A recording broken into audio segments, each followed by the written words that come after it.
Sobat Maestro, sesaat lagi kita akan bersama-sama mengikuti ibadah minggu bersama Gereja Isa Al-Masih Jemaat Maleer. Selamat mendengarkan.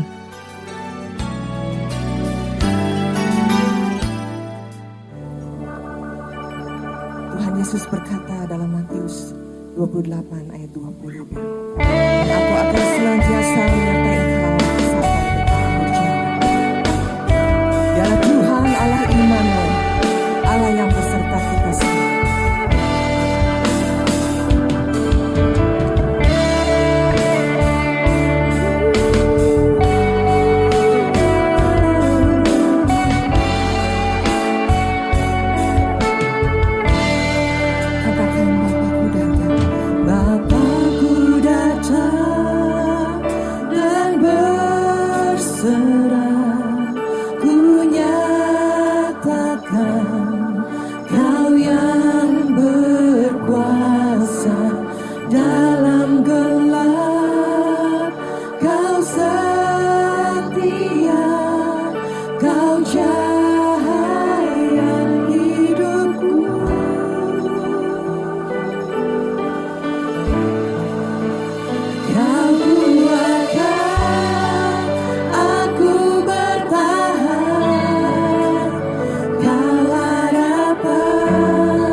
Bapa di surga, kami bersyukur buat kesempatan pada siang hari ini di mana kami boleh bersama-sama merenungkan kebenaran firman-Mu, dan hamba berdoa biarlah Roh Kudus yang akan memimpin apa yang akan kami dengar, apa yang kami renungkan bersama-sama, sehingga kebenaran firman itu menjadi pedoman dalam hidup kami.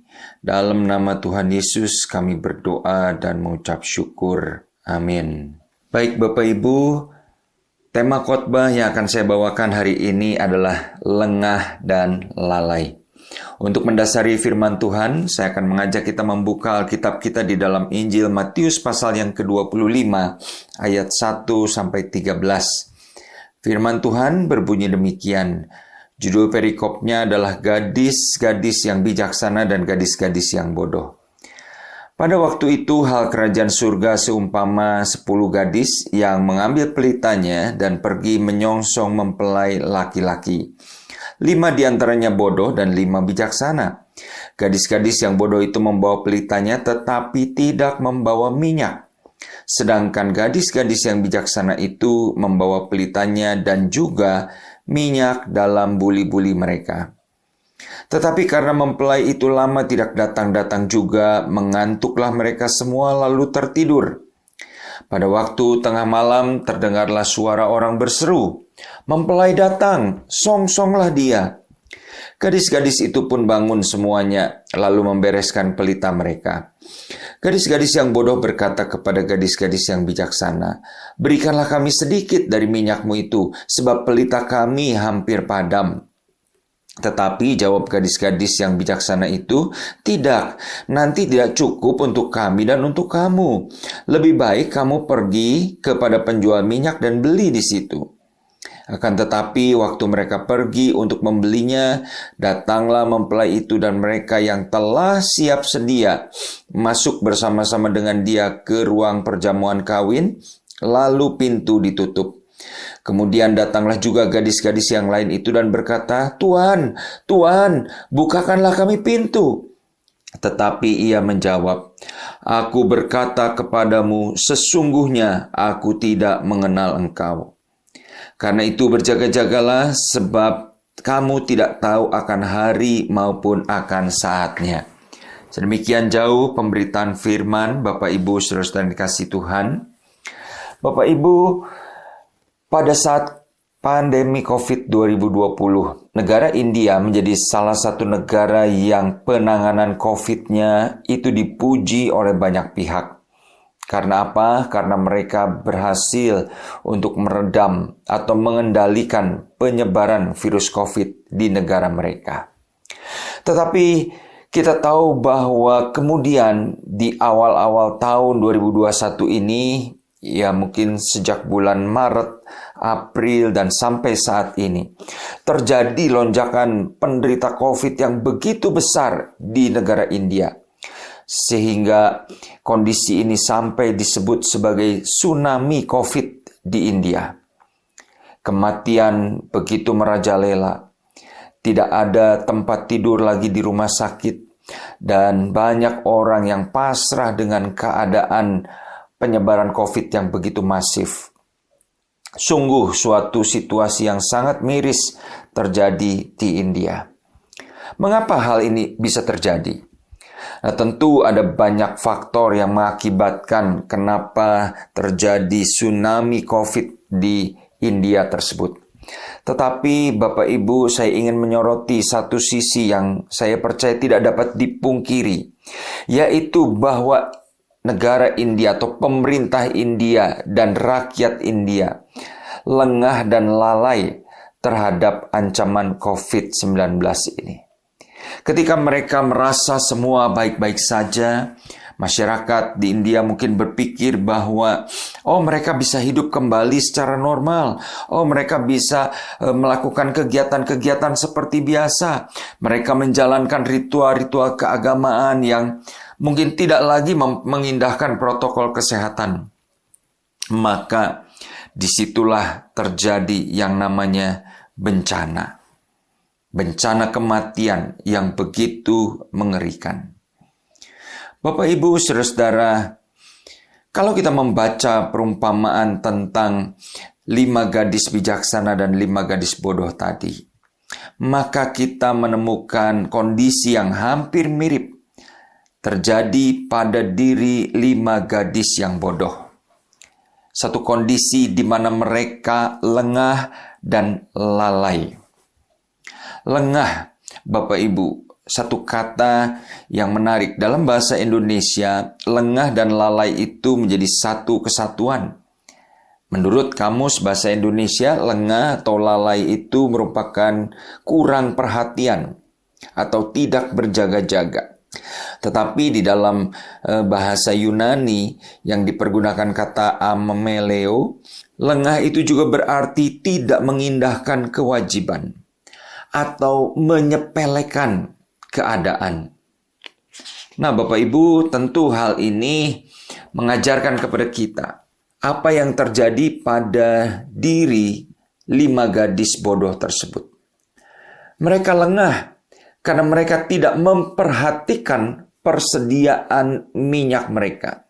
Mereka berpikir, cukuplah hanya membawa minyak di dalam pelita mereka. Dan Bapak Ibu, yang kedua, mereka lalai. Karena apa? Karena mereka tidak mengindahkan situasi atau menyepelekan waktu kedatangan dari sang mempelai. Yang mana pada waktu itu merupakan hal yang umum di Israel, Bapak Ibu. Di mana mempelai itu bisa datang entah pagi hari, entah siang hari, sore hari, atau bahkan malam hari. Hal ini tentu berbeda dengan zaman sekarang, ya, di mana segala sesuatunya sudah diatur oleh wedding organizer atau event organizer, di mana semua telah dijadwalkan dengan begitu strict. Nah, Bapak Ibu, apa yang dapat kita renungkan dari kisah ini? Sesuai dengan tema gereja kita bulan ini, yaitu peka menilai tanda zaman. Bapak Ibu, kita harus berkata jujur pada diri kita sendiri, bahwa seringkali kondisi zaman bisa membuat kita tidak lagi peka terhadap tanda-tanda zaman. Kita terlena, bahkan kita tertidur. Kita mungkin merasa kita masih beribadah, kita masih melayani, kita baik-baik saja. Padahal sebenarnya kita dalam kondisi yang tidak siap kalau Tuhan datang untuk menjemput kita. Oleh karena itu, hari ini kita diingatkan untuk tetap memiliki cadangan minyak yang membuat kita dapat tetap bertahan meskipun ketika sepertinya Tuhan lambat untuk datang yang kedua kali. Bapak Ibu, saya ingin mengajak kita saat ini untuk melihat sebuah gereja yang berada dalam kondisi yang hampir mirip dengan perumpamaan 5 gadis yang bodoh ini, yaitu gereja atau jemaat di kota Sardis. Kita dapat membaca kisahnya di dalam Wahyu pasal yang ketiga, ayat 1 sampai dengan yang ketiga. Saya akan membacakan buat kita semua. Di situ dikatakan, dan tuliskanlah kepada malaikat jemaat di Sardis. Inilah firman dari Dia, dari Tuhan Yesus, yang memiliki ketujuh roh Allah dan ketujuh bintang itu. Aku tahu segala pekerjaanmu. Engkau dikatakan hidup, padahal engkau mati. Bangunlah dan kuatkanlah apa yang masih tinggal, yang sudah hampir mati. Sebab tidak satu pun dari pekerjaanmu aku dapati sempurna di hadapan Allahku. Karena itu ingatlah bagaimana engkau telah menerima dan mendengarnya. Turutilah itu dan bertobatlah. Karena jikalau engkau tidak berjaga-jaga, aku akan datang seperti pencuri.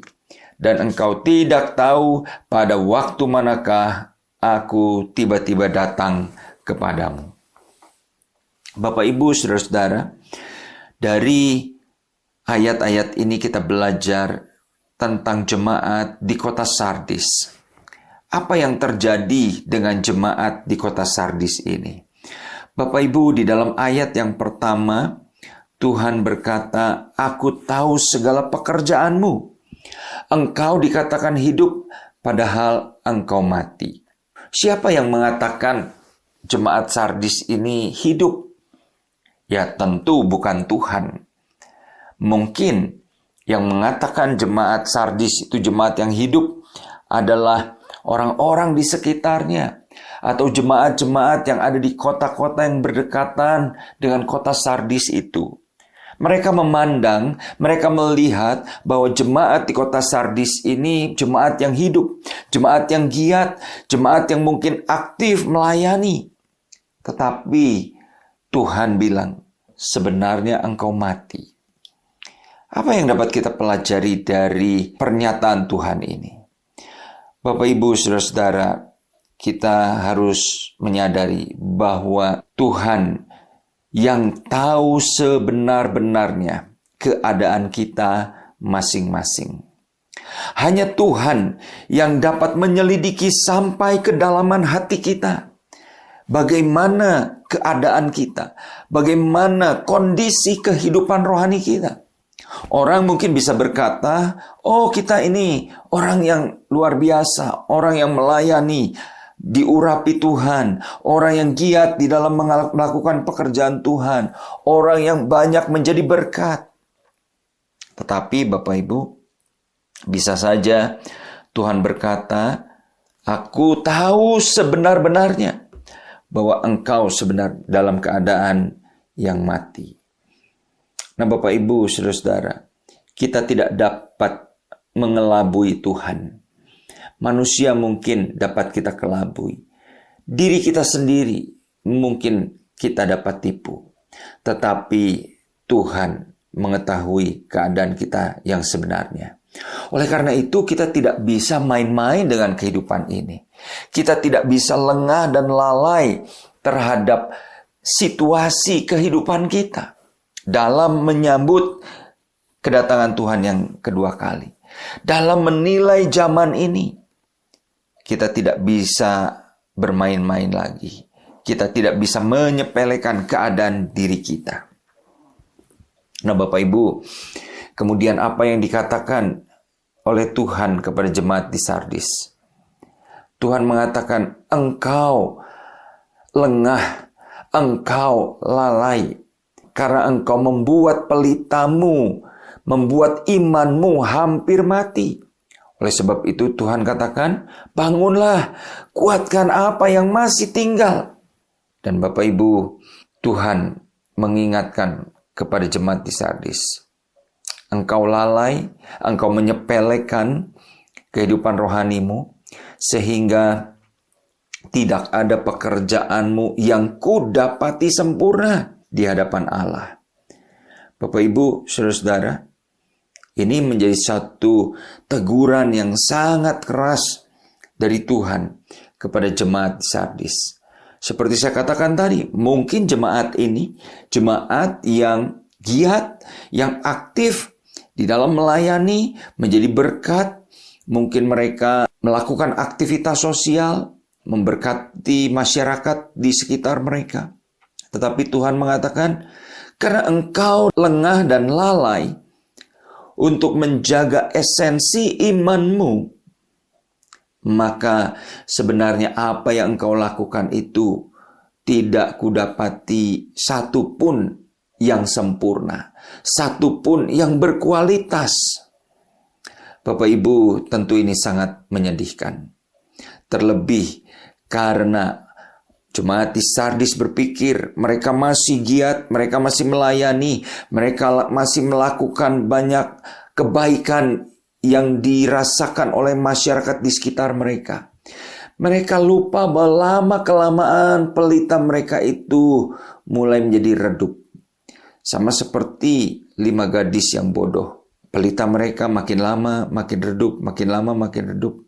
Dan pada waktu saatnya pelita itu harus diisi kembali dengan minyak, harus berkobar kembali, mereka kehabisan cadangan minyak tersebut. Nah, Bapak Ibu, saudara-saudara yang kasih Tuhan, jangan sampai kita seperti jemaat di Sardis ini. Sehingga Tuhan bilang, kalau engkau tidak berjaga-jaga, aku akan datang seperti pencuri. Dan kamu tidak akan menyangka-nyangka kapan aku akan datang tersebut. Ini satu peringatan yang tegas dari Tuhan, supaya kita tetap berjaga-jaga. Bapak, Ibu, saudara-saudara, saya tidak tahu apa yang menjadi keadaan kita sekalian pada saat ini. Mungkin kita seperti jemaat di Sardis ini. Segala yang kita punya, pengharapan kita, iman kita sudah hampir padam. Dan bahkan Tuhan bilang, engkau sebenarnya sudah mati. Bapak Ibu, namun syukur kepada Tuhan. Di tengah-tengah segala kondisi buruk yang terjadi di jemaat Sardis tersebut, ada satu pengharapan yang Tuhan berikan. Di mana di ayat 1 Tuhan berkata, inilah firman dari Dia, dari Tuhan, yang memiliki ketujuh roh Allah dan memiliki ketujuh bintang itu. Bapak Ibu, di sini kita melihat bahwa Tuhan Yesus memperkenalkan dirinya sebagai pemilik dan pemberi dari roh Allah yang memberi kehidupan. Roh Allah yang sanggup membangkitkan jemaat Sardis yang sudah mati itu.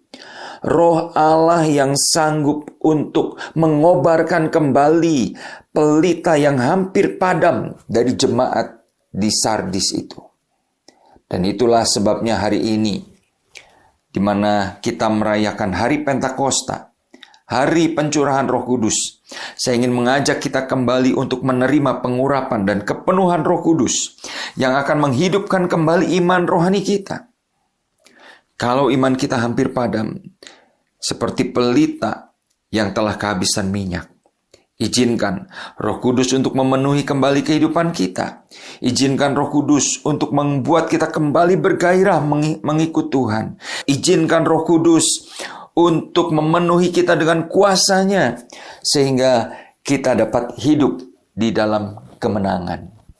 Bapak, Ibu, Saudara-saudara, jangan biarkan iman yang kita punya, pelita yang kita punya, kehabisan minyak. Roh Kudus kita perlukan setiap saat, sehingga kita dapat tetap berjaga-jaga menghadapi kedatangannya yang kedua kali. Tuhan memberkati kita sekalian. Mari kita berdoa. Bapa di surga, hamba-Mu bersyukur untuk firman yang boleh kami terima pada hari ini. Hamba berdoa Roh Kudus yang terus bekerja di dalam hati kami semua. Hamba-Mu sudah berhenti berbicara Tuhan. Namun satu kerinduan hamba, bahwa sidang jemaat-Mu saat ini boleh mengalami kembali kegairahan karena minyak, karena Roh Kudus yang memberi kehidupan, yang memberi kuasa, itu dicurahkan atas kami semua. Hamba berdoa Tuhan, penuhkan sidang jemaat-Mu dengan Roh Kudus-Mu, sehingga kami menjadi jemaat yang tetap kuat, tetap siap, dan berjaga-jaga untuk menantikan kedatangan-Mu yang kedua kali. Terima kasih Tuhan, hamba mengucap syukur di dalam nama Tuhan Yesus kami berdoa. Amin. Demikian Bapak Ibu Saudara ibadah kita hari ini. Kami tetap mengundang sidang jemaat untuk dapat mengikuti ibadah online, baik melalui Radio Maestro 92,5 FM setiap hari Minggu pukul 12:15 atau melalui channel GIA Maleer di youtube.com setiap hari Minggu pukul 9.30. Bagi sidang jemaat yang membutuhkan dukungan doa, dapat mengirimkan beban doa melalui SMS atau WA di nomor 0821 1965 9019. Happy Sunday and God bless you.